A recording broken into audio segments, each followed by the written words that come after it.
The Tale of Tom Kitten by Beatrix Potter, author of The Tale of Peter Rabbit. Dedicated to all pickles, especially to those that get upon my garden wall. Once upon a time, there were 3 little kittens, and their names were Mittens, Tom Kitten, and Moppet. They had dear little fur coats of their own, and they tumbled about the doorstep and played in the dust. But one day their mother, Mrs. Tabitha Twitchit, expected friends to tea, so she fetched the kittens indoors to wash and dress them before the fine company arrived. First, she scrubbed their faces. This one is Moppet. Then she brushed their fur. This one is Mittens. Then she combed their tails and whiskers. This is Tom Kitten. Tom was very naughty, and he scratched. Mrs. Tabitha dressed Moppet and Mittens in clean pinafores and tuckers, and when she took all sorts of elegant, uncomfortable clothes out of a chest of drawers in order to dress up her son Thomas.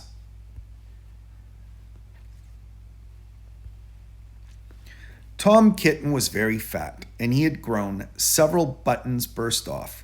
His mother sewed them on again. When the 3 kittens were ready, Mrs. Tabitha unwisely turned them out into the garden to be out of the way while she made hot buttered toast. Now keep your frocks clean, children. You must walk on your hind legs. Keep away from the dirty ash pit, and from Sally Henny Penny, and from the pigsty and the puddle ducks. Moppet and Mittens walked down the garden path unsteadily. Presently they trod upon their pinafores and fell on their noses. When they stood up, there were several green smears. "Let us climb up the rockery and sit on the garden wall," said Moppet. They turned their pinafores back to front and went up with a skip and a jump. Moppet's white tucker fell down into the road. Tom Kitten was quite unable to jump when walking upon his hind legs in trousers. He came up the rockery by degrees, breaking the ferns and shutting buttons right and left. He was all in pieces when he reached the top of the wall. Moppet and Mittens tried to pull him together. His hat fell off, and the rest of his buttons burst. While they were in difficulties, there was a pit-pat-paddle-pat, and the 3 puddle ducks came along the hard high road, marching one behind the other and doing the goose step. Pit-pat-paddle-pat, pit-pat-waddle-pat. They stopped and stood in a row and stared up at the kittens. They had very small eyes and looked surprised.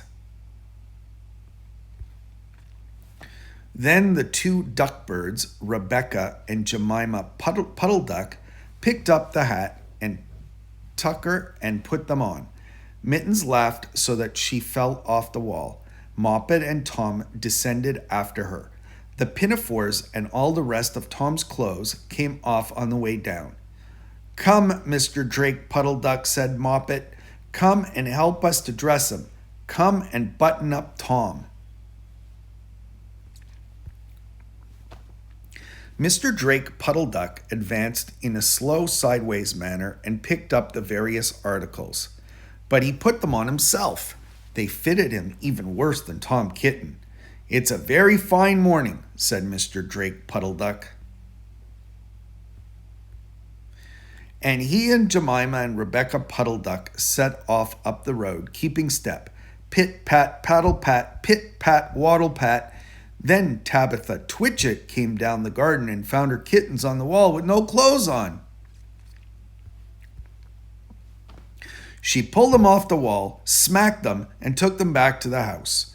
"My friends will arrive in a minute, and you are not fit to be seen.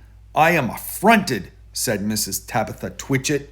She sent them upstairs, and I am sorry to say she told her friends that they were in bed with the measles, which was not true. Quite the contrary. They were not in bed, not in the least. Somehow, they were very extraordinary noises overhead, which disturbed the dignity and repose of the tea party, and I think that someday I shall have to make another larger book to tell you more about Tom Kitten. As for the puddle ducks, they went into a pond. The clothes all came off directly because there were no buttons. And Mr. Drake Puddle Duck and Jemima and Rebecca have been looking for them ever since. The end. The Tale of Jemima Puddle Duck. Beatrix Potter composed the tale of Jemima Puddle Duck at her working farmhouse, Hilltop, in the Lake District, which she bought in the summer of 1905. The work was published by Frederick Warne and Company in July 1908, and it is the first of Potter's books to be set almost entirely around her farm, where she uses illustrations of the grounds and surrounding landscape for the background drawings of the work. The book has been hugely popular for more than a century, and the story spawned a painting book in 1925, a soft Jemima Puddle Duck toy, and a Beswick porcelain figurine. The author began sketches for the work in the winter of 1907 while she was recuperating from illness, and continued to labor the following spring while vacationing with her parents. Potter scoured her farmland to find the perfect place to situate Jemima's nest in the book. The illustrations of Jemima were also inspired by a duck at Hilltop who managed to evade Mrs. Cannon's attempt at removing her eggs. The name of the central character was in homage to Jemima Blackburn, a painter and illustrator Potter had adored since being a child. The work was dedicated to the children of her farm manager, John Cannon, and Potter includes them in one scene of her book where they collect eggs from a rhubarb patch.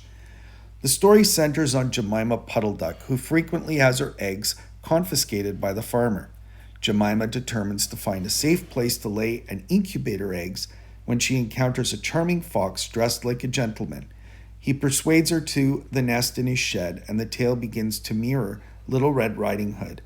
Potter often minded fairy tales in her narratives, and Jemima Puddle Duck explores the predator and prey dynamic and a possible hero appearing on the horizon.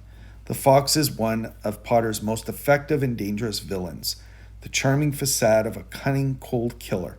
The book also highlights Potter's gift for building and maintaining tension within her narrative and her belief that nature can be brutal to the naive and the innocent.